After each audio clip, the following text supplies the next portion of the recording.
আমার ফোন একটা নাই, মানি ব্যাগ নাই। আপনি কতদিন যাবত ছিনতাই করেন? আচ্ছা ঠিক আছে, আপনি ছিনতাই করেন কতদিন যাবত? আমি তো বলতেছে আমি নাকি মোবাইল উপর থেকে। আচ্ছা ঠিক আছে, আপনি ছিনতাই কতদিন যাবত করেন? আমি কোনো চিন্তা করি না, আমি একজন ইলেকট্রিশিয়ান, আমার কাছে সব রকমের ডকুমেন্ট। তাহলে আপনার সাথে কি করছিল একটু বলেন তো ভাই। হাতে নাতে কেউ ধরে নাই। আচ্ছা ঠিক আছে, ওখানে 7:30টার সময় থাকবে। সবাই এই যে ভাই আপনার সাথে কি করছিল একটু বলেন তো। আমি জাস্ট একটা ফোনে কথা বলে স্টেশন মোড় থেকে উপরে উঠলাম বাসের মধ্যে। আমি উঠে জাস্ট পকেটে রাখছি আমার দুইটা মোবাইল রাখাতে আমি আবার সিট পেলাম, কিছুক্ষণ পরে সিট পেলাম। এবং যখনই আমি বসতে গেলাম তখন হচ্ছিল ওই আবদুল্লাপুরের কাছাকাছি চলে এসছে বাসটা, এবং ও আমাকে জাস্ট ক্রস করে যাবে এইটা আমি পকেট থেকে হাত দিয়ে নিয়ে গেলাম। বাই দিস টাইম একটু পকেটে গিয়ে মানে ওয়েটটা দেখতেছি যে কম, তো আমি হাত দিয়ে দেখি আমার একটা মোবাইল। তখন ওই সাইডে যখন দেখে থানা একটু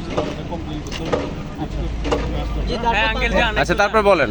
তারপর যখন নাকি আমি দেখলাম যে ওই বাস থেকে জানালা দিয়ে আমি বললাম যে আমার মোবাইলটা নিয়ে গেছে, তো বাসের লোকরা হেল্পফুল, ওনারা বলছিল এই মাত্র দেখলাম একটা ছেলে নামছে, উনিও বোধহয় ছিল সামনে, আমি ছিলাম। হ্যাঁ। এরপর ফ্লাইওভার থেকে আমি জাস্ট উপর থেকে দেখলাম যে ওই নিচে ও মোবাইল নিয়ে বন্ধ করার চেষ্টা করছে। এরপর আমরা নামলাম, নেমে তারপর ওই ঘুরে আসতে হয়, তো ওই ঘুরে দৌড় দিয়ে আস্তে আস্তে সে কী করলো, দৌড়ে মোবাইলটা নিচে ফেলে দিল একদম মানে মেইন রোড যেটা সেটা ওখানে ফেলে দিল। ফোন কি পেয়েছে? হ্যাঁ, এখন ওখানে যখন নাকি তাড়াতাড়ি করে দৌড়ে গেলাম।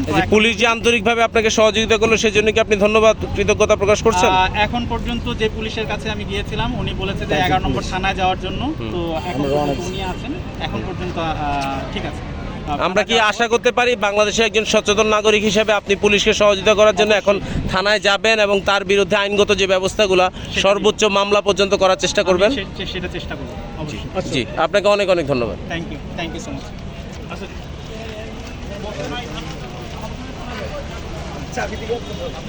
মোবাইল